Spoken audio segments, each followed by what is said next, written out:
Okay, we're live. Hello, welcome to the special edition of Disruption Talks. My name is Robert Kostrzewski, and I am machine learning engineer at Netguru. Today, we are going to talk about Polish contribution to machine learning, which is a really exciting topic for me, and I guess for my guests. More precisely, we would be talk about natural language processing. We invited three special guests from CLARIN Poland, which is Polish scientific consortium related to a European group consortium called CLARIN-PL. Polish group is strongly associated with science, with Wrocław University of Technology, and it is also associated and cooperates with Ministry of Education and Science.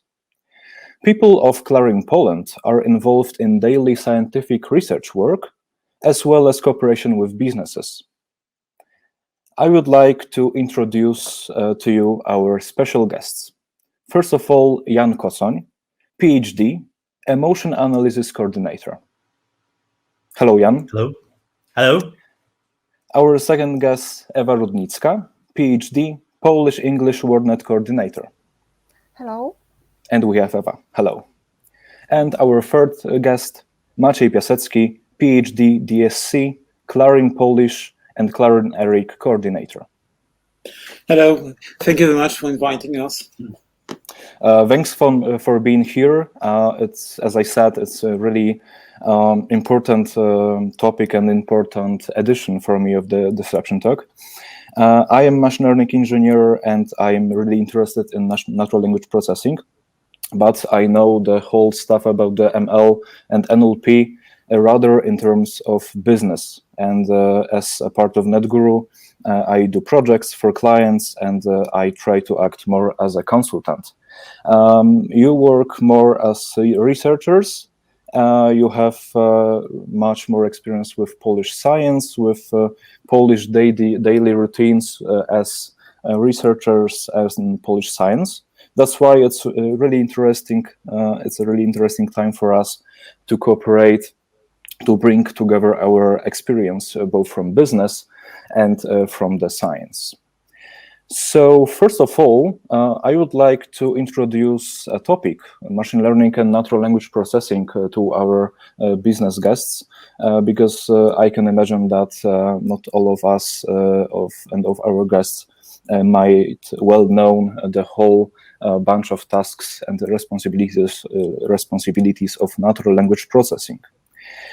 So as we are talking about the machine learning and NLP, which is natural language processing, is the part of machine learning which takes data which are written and spoken, so both text and audio, and do lots of magic, of machine learning magic with that, and brings us really nice conclusions and results.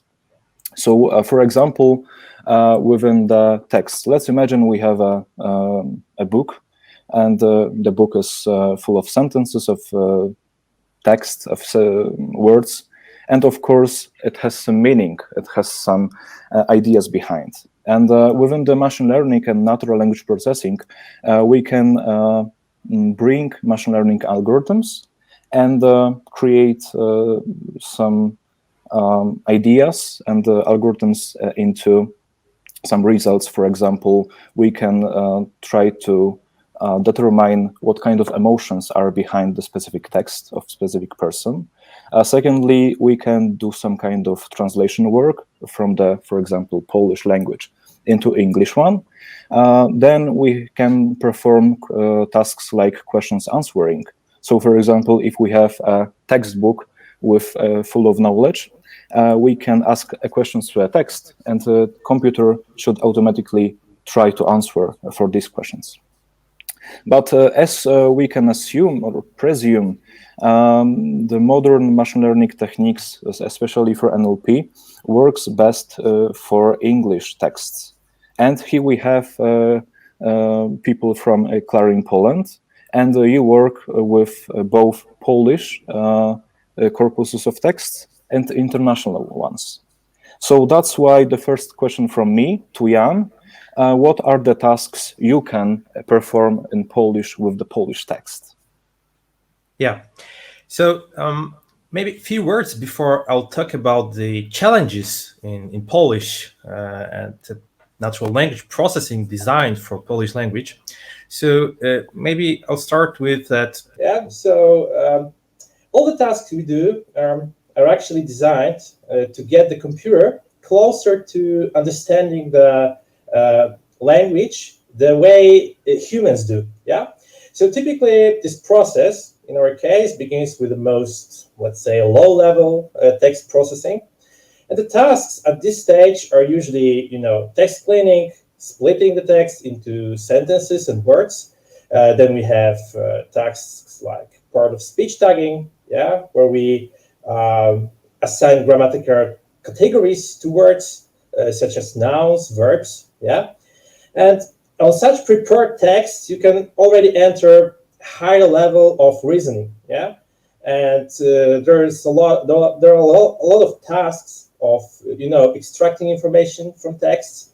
For example, one of them is recognizing proper names. For example, identifying that Warsaw is the name of a city and New Zealand is the name of a country, yeah. And within CLARIN-PL for Polish language, we currently have developed most of the basic tools and services with the quality comparable to the best solutions, dedicated to languages such as English. Yeah. Additionally, we also prepared our own general-purpose language models based on deep neural networks, dedicated for Polish. Yeah, and actually. Also including these recently popular transformer type architectures. Yeah?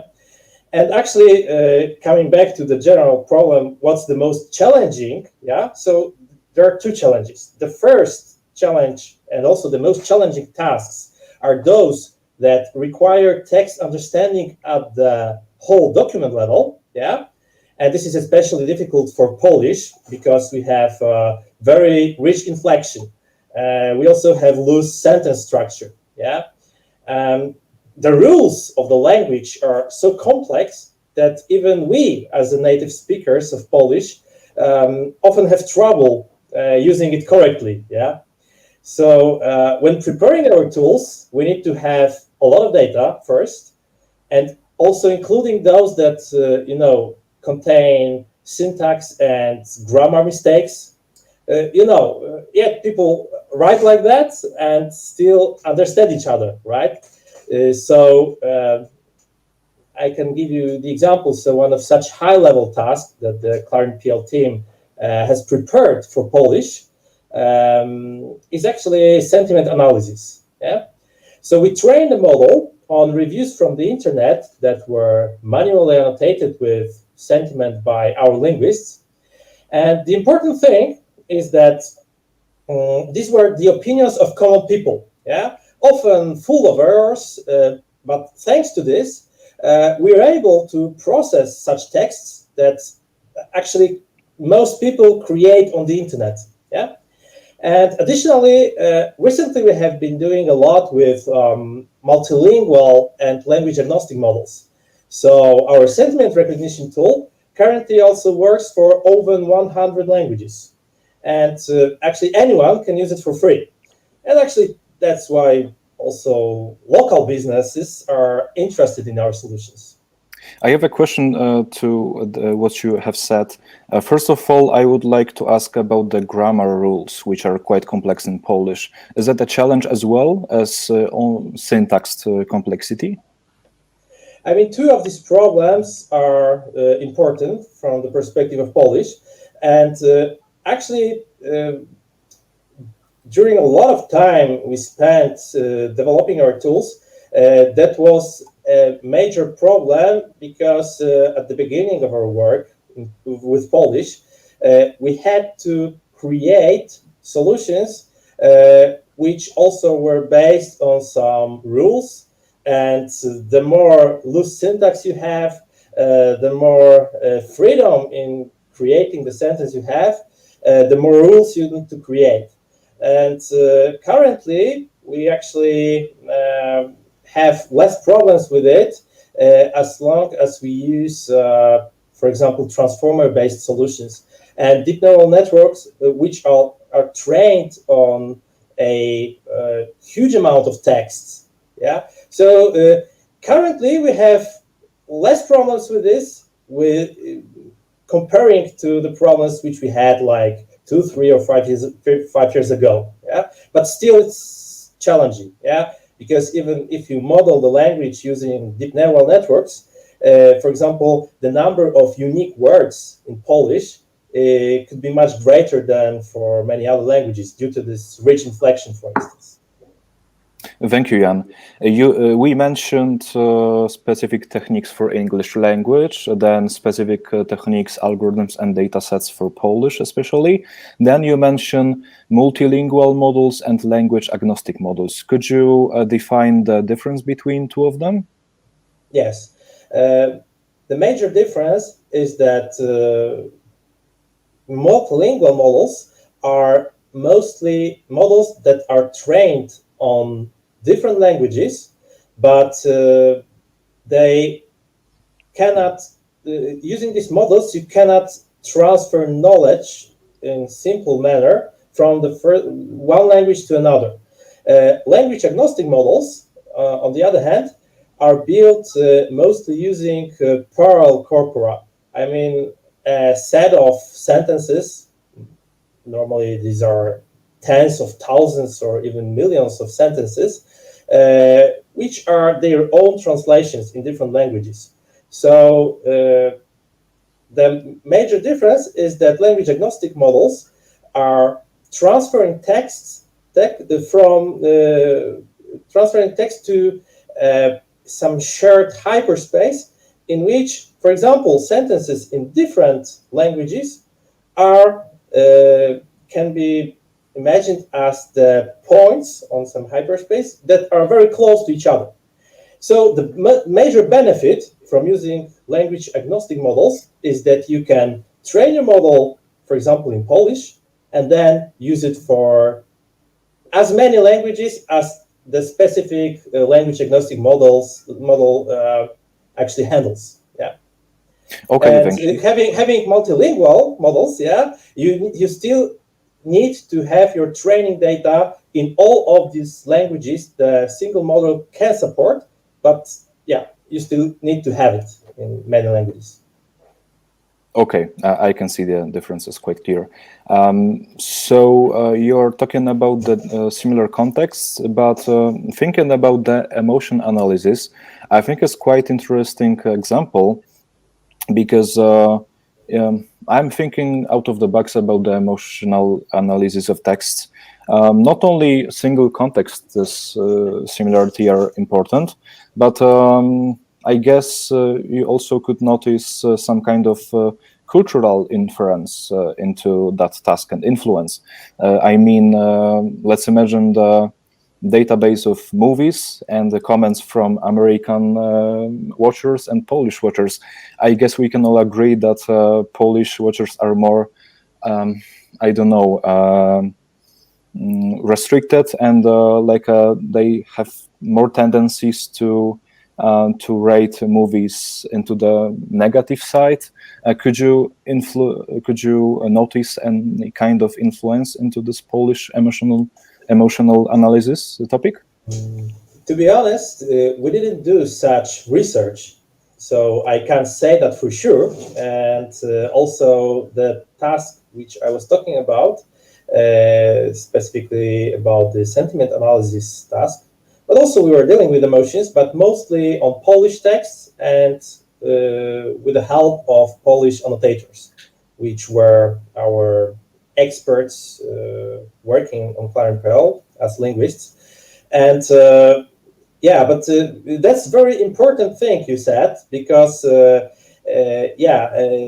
example, when you use such language agnostic model, yeah, and you can train data on Polish language, but you're not sure that this sentiment model could work well from the perspective of different culture, yeah. So we're not sure if when applying such model to English, we're not sure that in all the cases we are analyzing, we could capture the, let's say, specific national sense or of perception. Yeah. So not only idioms, right? You're not talking about idioms. You're talking about the specific, I don't know, humor or some kind of hidden Yes. thinking of Polish culture. Yes.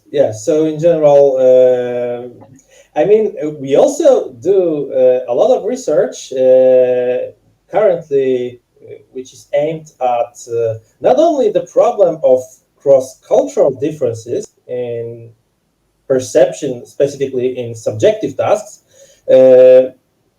So not only at the level of the whole nation, but also at the level of specific person. Yeah. But maybe I'll elaborate it more later on when we will talk about the papers, because it's maybe more scientific right now. Yeah. And Okay, so we can see there are lots of challenges in Polish NLP and Polish way of handling data sets, documents, and then finally a creation of algorithms. So we have elaborated key challenges like key NLP tasks, but also we have to mention another parts of CLARIN-PL. Of course, we cannot miss the project CLARIN is really famous and proud of, which is PL WordNet. And a question to you, Ewa, could you introduce our listeners to PL WordNet project? Yes, of course. Thank you. So maybe I should start with the very notion of WordNet, because maybe not everybody is familiar with it. So a WordNet is a kind of a lexical semantic database. At the same time, it's a machine-readable dictionary, although it's, of course, also human-readable dictionary. And our Polish WordNet, PL WordNet, is currently the largest WordNet in the world, also with the probably the richest network of relations, because WordNet is a bit like a thesaurus. So we have word senses grouped into synonym sets, but the relation of synonymy is not the only relation in a WordNet. We have many more.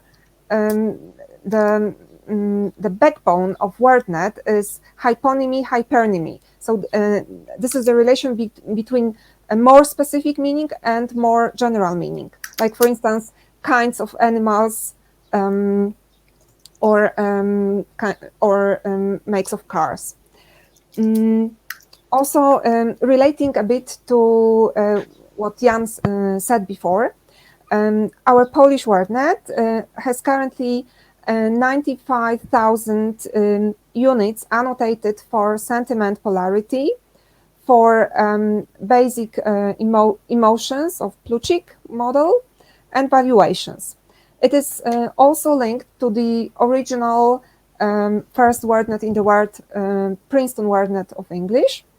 And this is a fully manual mapping, and this mapping also enabled semi-automatic mapping to such well-known ontologies as SUMO, and also to a big knowledge graph, which we also created at our team, which is part of a linked open data. So it's a number of domain thesauri, like, for instance, also among them GeoWordNet, and ontologies. They are all linked in a big graph of knowledge. So that's maybe about the WordNet in a nutshell. Okay, thank you, Ewa. Thank you very much. First, following question to this PL WordNet topic. So this is bidirectional, right? So we can translate from Polish to English and from English to Polish? Yes. All relations go from both, in both directions, from Polish to English side and from English to Polish side. Okay, and as I understand, we can translate single words, full sentences, and whole documents? Oh no, it's not. Well, and this is a bit of a misunderstanding, but it's not an automatic translation tool. It's a resource. It's a basic resource for, first of all, Polish NLP, because what we built is the Polish WordNet from scratch based on corpus data. So it's very corpora driven. The relations are extracted. The relations between words are directly extracted from the information in texts. This is a very unique method Maciej created. So first of all, a basic resource for Polish NLP, but thanks to the manual mapping to the English Princeton WordNet, we have bilingual Polish-English resource. So we have a data set of Polish-English equivalents. For some part, these are direct equivalents because these are those interlingual synonymy links like pies, dog, or samochód, car. But there are also more complex ones. Complex ones, yeah. Like for instance, the relations, the meronymy relation, which is both in Polish and also interlingual. Like a tire is a part of car, for instance. Yeah, so it's a great resource for translators, for teachers, for learners, and also for NLP specialists. It can be used for bilingual word sense, disambiguation, for instance. Thank you very much. We will come back to the PL WordNet topic because it's really interesting, and the even numbers and annotations around the topic is impressive. So right now we have the first question from our social media, from LinkedIn.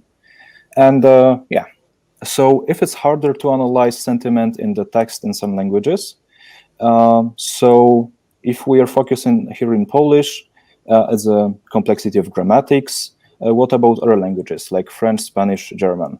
Are there any studies on the topic of the analysis of sentiment?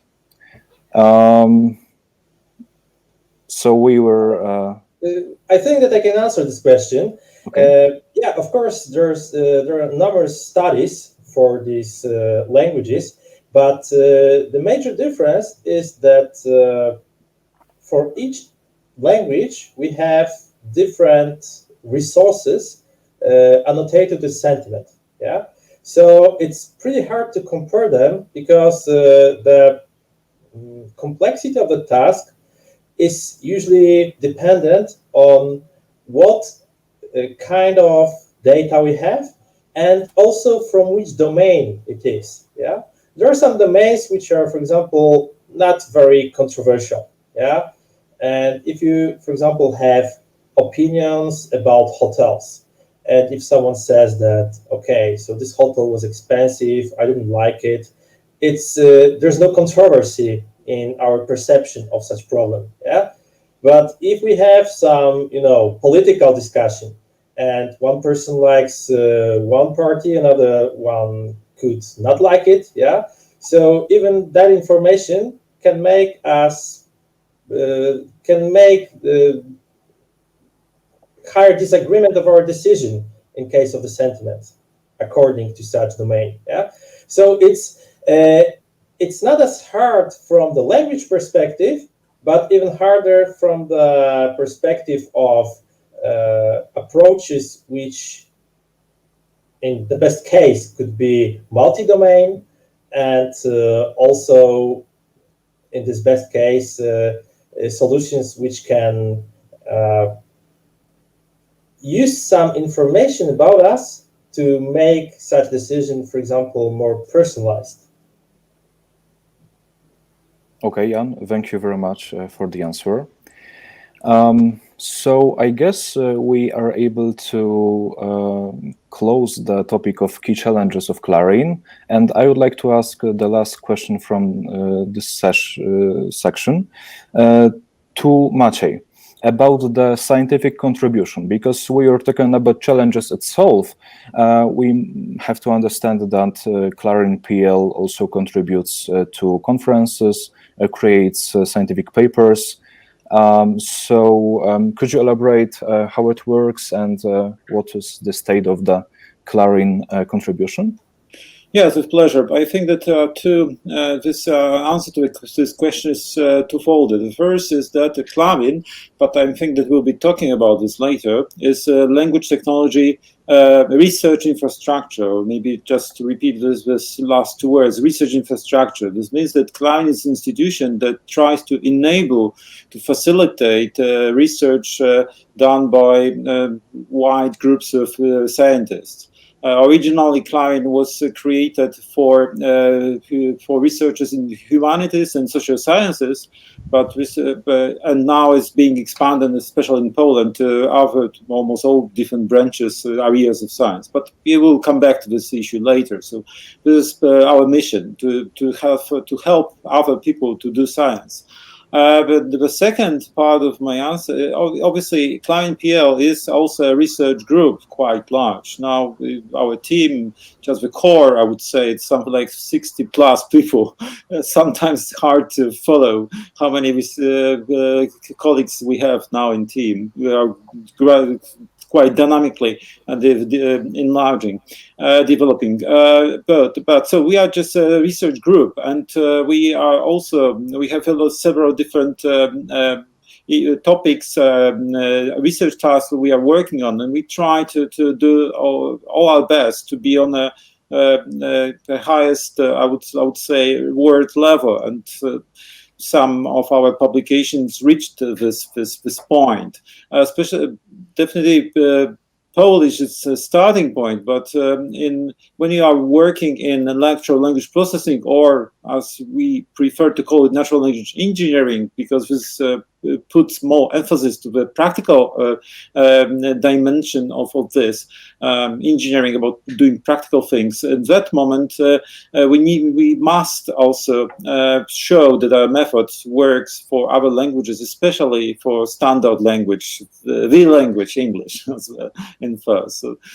So we are present, especially this year, on the largest world conference, ECL, Association for Computational Linguistics, and in the previous years on MNLP conference, on CLARIN conference, and some journal papers. So yeah, I think that we are quite good research group as well. That's impressive. Okay, so thank you very much for the first part, key challenges and rounds. Secondly, I would like to talk about the CLARIN-PL history, how it's all about the building of some kind of consortium, both in European level and Polish level. So maybe going back to Maciej, because Maciej, you were present there from the start of the whole initiative. Could you explain when did it start? Was that difficult, and what role Politechnika Wrocławska took part in that? Thank you. If we talk about CLARIN history, first let me take the European perspective and to tell you a couple of words about CLARIN-ERIC, which is a European Research Infrastructure Consortium.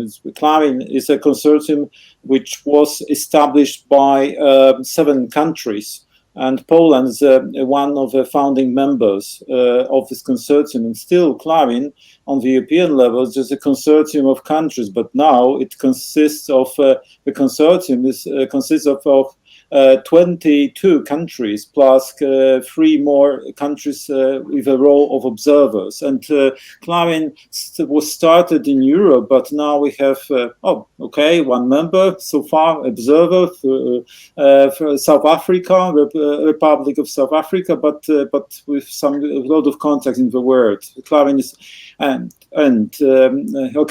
sometimes I'm talking too much about CLARIN, so let's go back to the main point, the origin of CLARIN. The origin of CLARIN is interesting, I think, because CLARIN was started as a part of a new European strategy in 2004. It's so-called Lisbon strategy for the new development of Europe as a whole.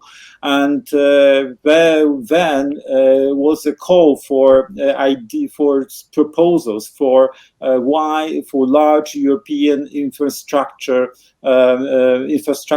research infrastructures, and a couple of groups of researchers first competing, then started collaborating, and they formulated in 2005 the idea of a proposal for research infrastructure for humanities and social sciences.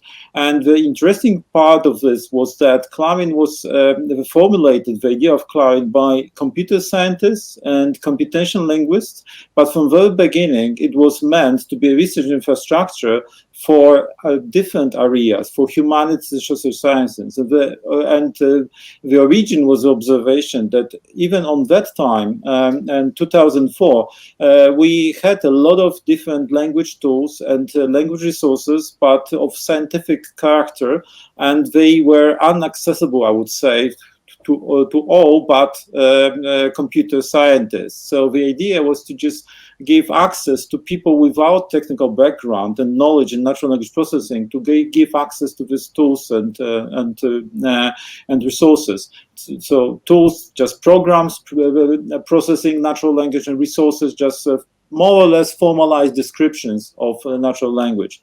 And CLARIN was officially, there was a preparatory phase founded by European Union, but since 2012, the first consortium was created by 7 countries. And from that point, CLARIN is founded by members, by countries, and Poland is one of the countries providing financing to CLARIN. But the central of CLARIN is located in Netherlands, and it's quite limited, it's like something like 10 people.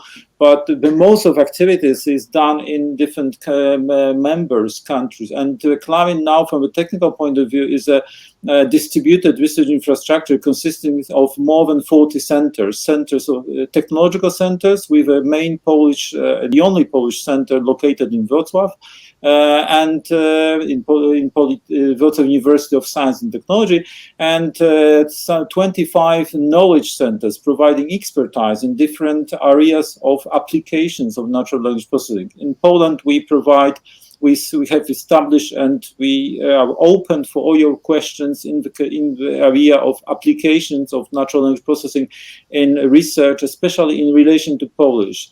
But if other questions related to other languages are coming to our knowledge center, we try to redirect them, or just to find some help in other places.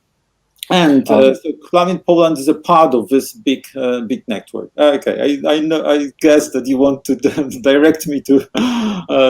No, I just wanted to simply mention that this is really a well-organized structure as a whole.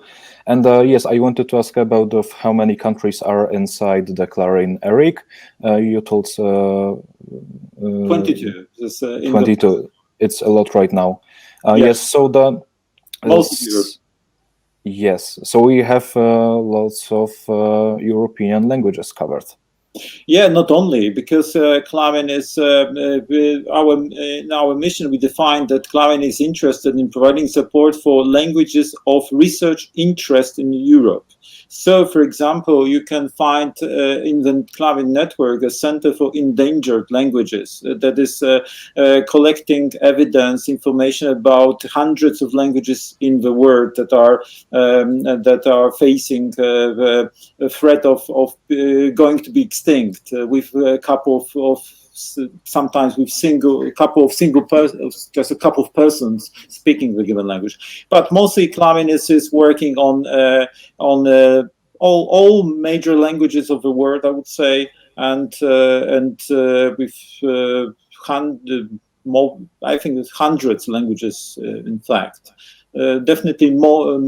All European languages are included in support given by CLARIN, provided by CLARIN. Thank you, Maciej. You mentioned about the influence to Polish businesses from CLARIN-PL. We will talk about this in the next section. next section. Right now, I'd like to go back to a PL WordNet topic because we introduced that, but it's quite a phenomenon in many aspects. So going back to Ewa, I would like to ask about the which benefits Polish WordNet generates for Polish science itself, not for businesses, not for personal users, but for science. Okay. So I think it will be best when I mention just specific projects. So we try to we've already supported and still try to support a number of projects. One of them is the project funded by National Science Center. It's the project on the Yiddish language under the supervision of Professor Ewa Geller from Warsaw University. And it's also multilingual in that respect that it's focused on the analysis of the Yiddish language in relation to both Polish and German. And one of the outcomes of this project is kind of a special dictionary of the Yiddish language linked to like a little part of already of Yiddish WordNet linked to our Polish PL WordNet, linked to Princeton WordNet, and also linked to Germanet, the WordNet of German. So it was a comparative and also historical linguistics project. And it's it's almost completed. It is already, the results are published in the International Journal of Lexicography. A project from a very different domain, which we've been just started supporting. It's the project of Professor Karol Klimczak from Politechnika Łódzka. It's also a project financed from the National Science Center in Poland. And it's focused on the evolution of economic language, also in multilingual perspective, because Professor Klimczak considers such languages as Polish, English, French, and Spanish as well.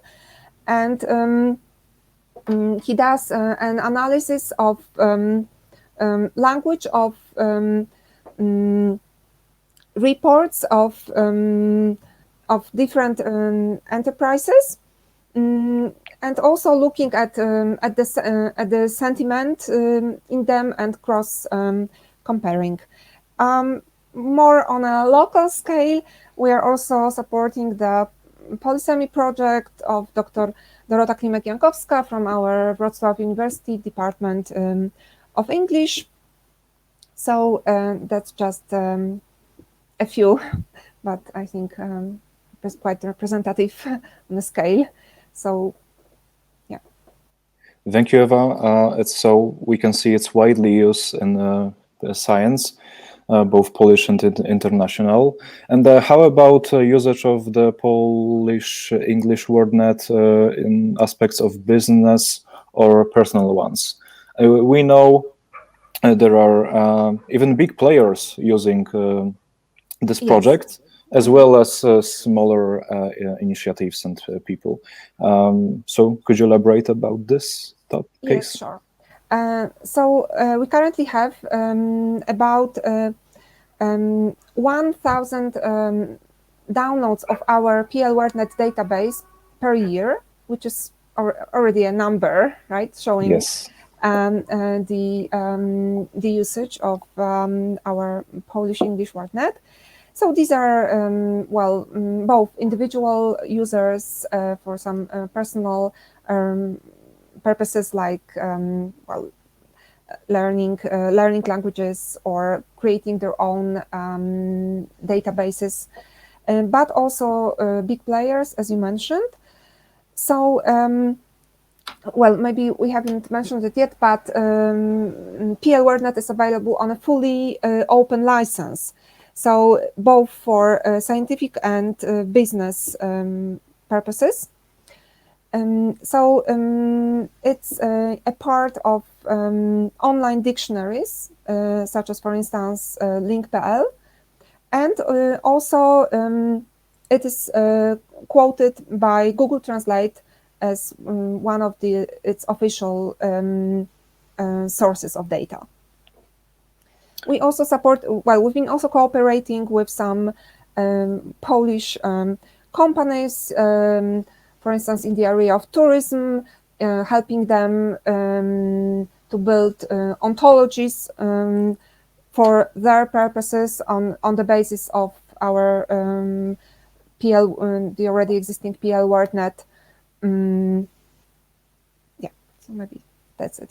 Thank you very much, Ewa. Google Translate mentioning was hilarious. Like I remember all my usages of Google Translate in terms of writing feedbacks and proposals for clients, and now I know that I was able to do that also with your contribution in that. Okay, so, yeah, at least partly, because.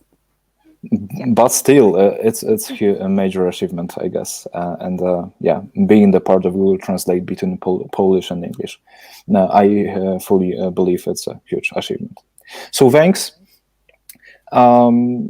Yeah, the full title of our disruption talk is about aspects of Polish NLP into business and academic research. So I would like to talk about comparing daily routines between machine learning engineers in business and researchers. So going back to Jan, I would like to compare with you what might be differences, for example, between me as machine learning developer in NLP in business and your approach to your daily work as researcher and worker of CLARIN. Sure. So I think that the major difference is the different expectations in the science world and the business world. Yeah. So in science, what often matters is the solution that gives, the highest score among other available solutions. Yeah, but often models needed to produce that result are so complex that they take, a long time to run, for instance. And business is often not as focused on quality alone.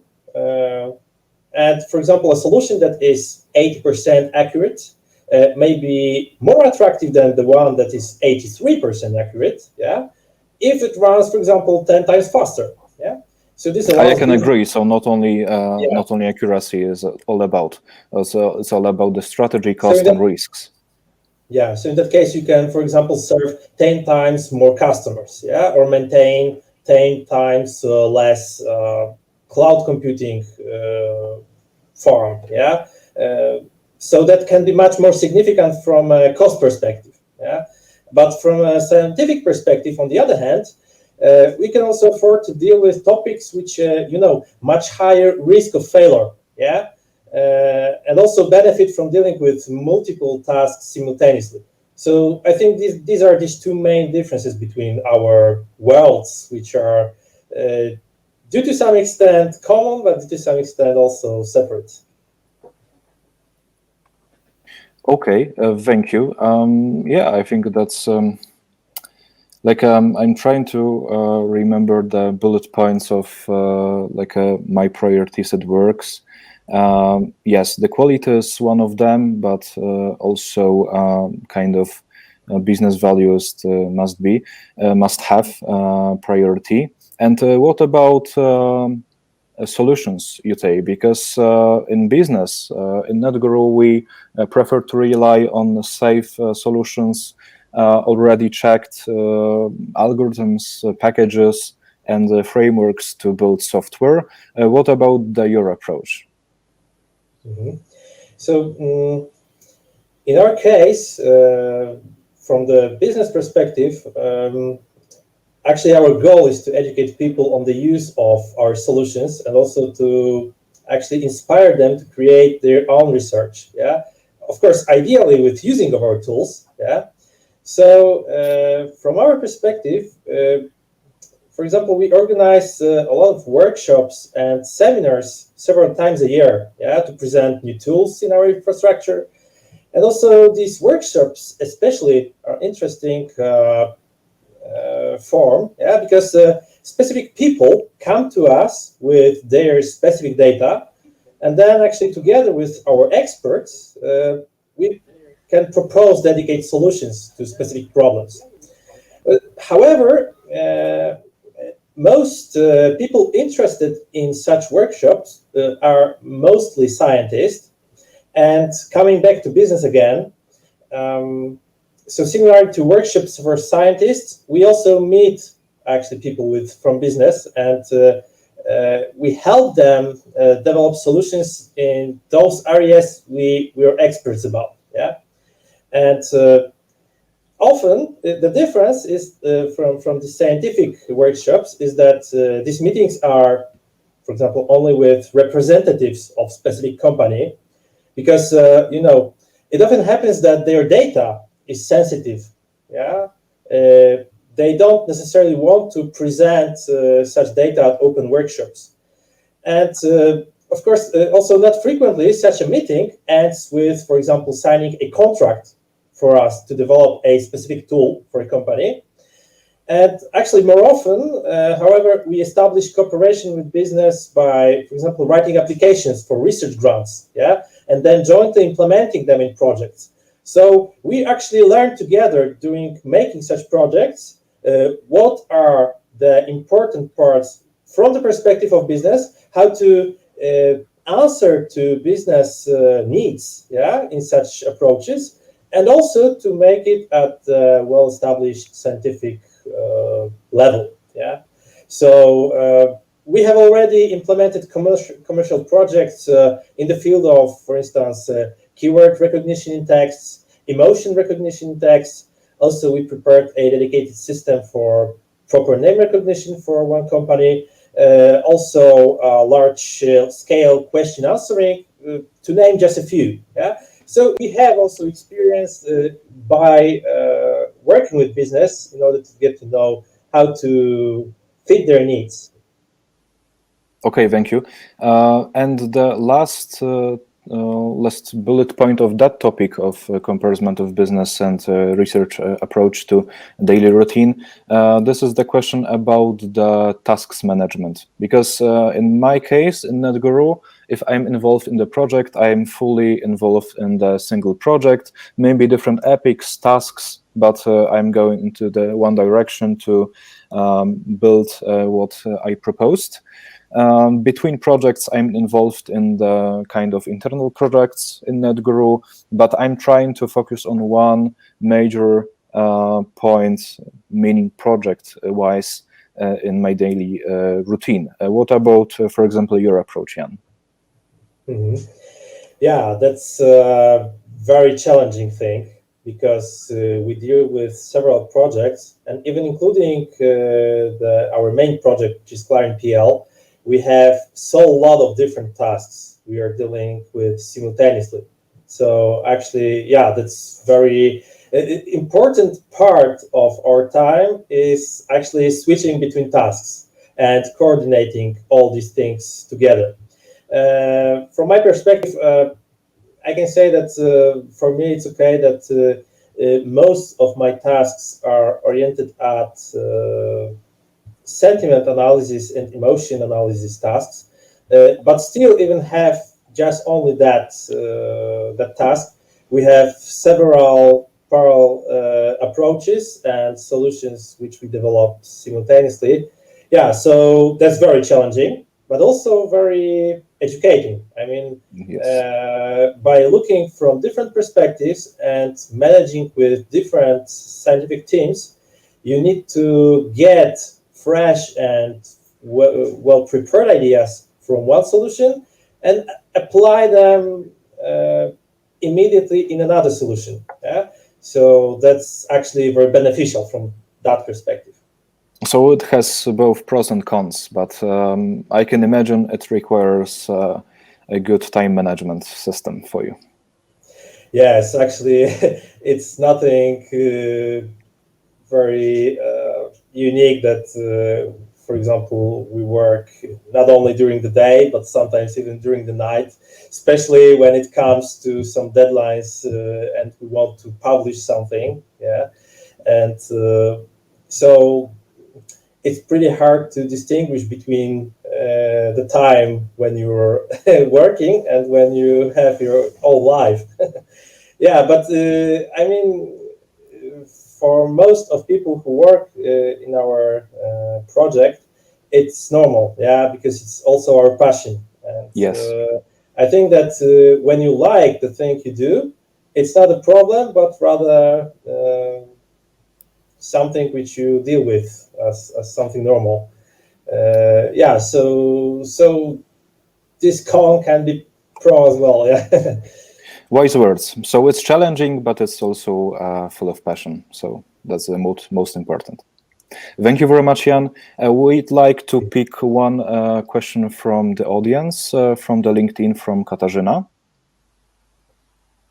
Yes, and the question is, do you analyze natural language processing performance also from the ethics perspective? For example, if we create a great model which speaks perfectly in natural language and there is no difference to hear that this is a bot, should a person that talks to the bot be informed about it? If so, why? The question is who has a major experience with chatbots? It's a strongly related question to chatbots. But in terms of ethics, Maciej? This is something that concerns me from for a long time. What are the limits of developing language skills in computers, chatbots, dialogue systems, whatever? I hope that there are some limits. That is not possible to fully mimic the human way of human cognition and human way of using language. Concerning the technical aspect of these questions, yes, I think that in every single place in which you are talking to machine, a person should be informed about this. And so I've never been so interested, so fancy about constructing models for generating language, because recently most applications of these are a little bit suspicious. For what need we want to, for example, generate text that are like written by a person? Why? What's the need for? Obviously, there are some good uses of natural language generation, like, for example, some fluent answering by a dialogue system to human questions. This was part of synthesizing the output. This is obviously a very good application. Yes, I think that also there's an interesting challenge to try to build solutions for detecting bots, that chatbots, dialogue system that try to pretend to be humans. Yeah, this is a very important challenge. So is there any need to determine the purpose of the client before that some kind of research and development in terms of ethics? For me as a scientist, yes. When sometimes we've got some questions about whether we can help about building some natural language generation model, I always immediately asked for what purpose a given company, person wants to do this. Thank you. So thank you very much. We are going to the very last topic, which is collaboration with business once again, but the major view into the business perspectives. So questions to Maciej. Could you explain what is CLARIN-PL BIS about? Yeah. CLARIN-PL is, as I mentioned, institution, I would say. CLARIN-PL BIS from business, but in Polish written, is about is a project from European structural funds funded smart development program, and this is I think that one of the largest, if not the largest, Polish projects in development of artificial intelligence. So with this project that is supported by around 30 companies, including Netguru, that we are very thankful for this. And this project that is one of the largest Polish projects in, as I said, in development of artificial intelligence. Its main goal is to broaden the CLARIN support from humanities and social sciences to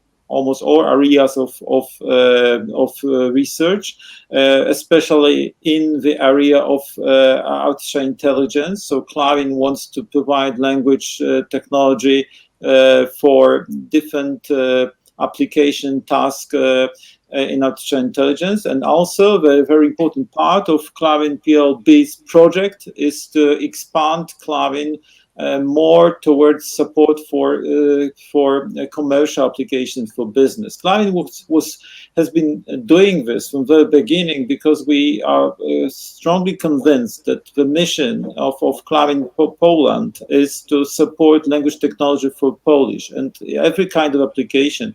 Most of our technology is open, and every kind of application is it's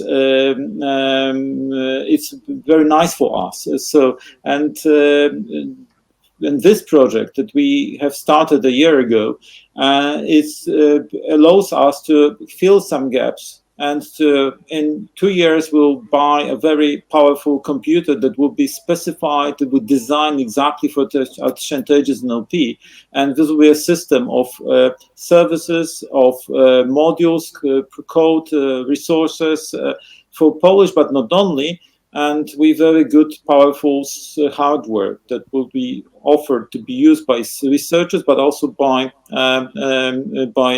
commercial application. And there's something like 60-40% division between open support for researchers and 40% that is focused on providing infrastructure, not final products, not applications, that just building blocks for companies, especially for these companies that cannot afford by themselves for large investment in infrastructure technology. So especially for SMEs, small and medium size, but all are open for everyone. Also for collaboration. Okay, thanks. Okay. I would like to ask about, is there any major business region or segment using your collaboration in BEES, like mostly clients from specific business region, like fintech or retail, or just all of the business segments?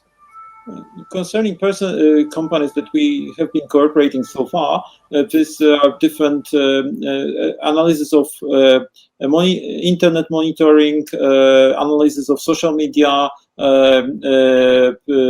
chatbots, dialogue systems, but also more and more about extraction of information, knowledge, semantic indexing, semantic processing of large text collections. So let's imagine I am a small company. I would like to create a chatbot for a specific purpose.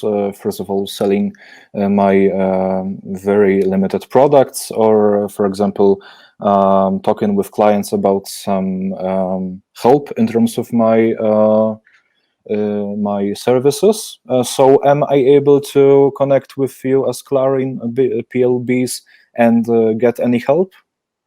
Yeah, we always try to answer any request, any contact coming. I think that for some small company, the first some standard solution based on a rule-based chatbots would be for the beginning quite enough, and there are a couple of also including some other companies, some partners, our partners who provide such solution technology. But if we want to go deeper, for example, to analyze better some intents, emotion, sentiment, or some goals, some more some deeper analysis of communication context in that moment, this is just a place in which we can come in with solutions help. That's really valuable. So I think we can compare CLARIN-PL BIS into some existing solutions. Maybe like, for example, some kind of Google Cloud or any cloud infrastructure with some solutions?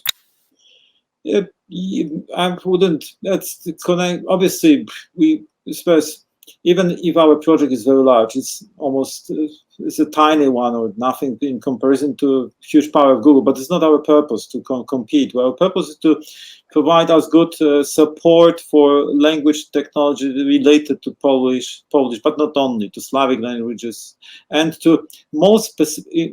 Google is producing solutions for the huge scale, but on the base of huge mass of data. We are concerned in more intelligent, narrow domain, more knowledge base processing, and okay. Here we can be better. If I were a small business, I would be interested in taking part. Thank you very much. Thank you, Ewa, Jan, Maciej. It's up to 3 p.m. Thank you very much for all the topics we gathered.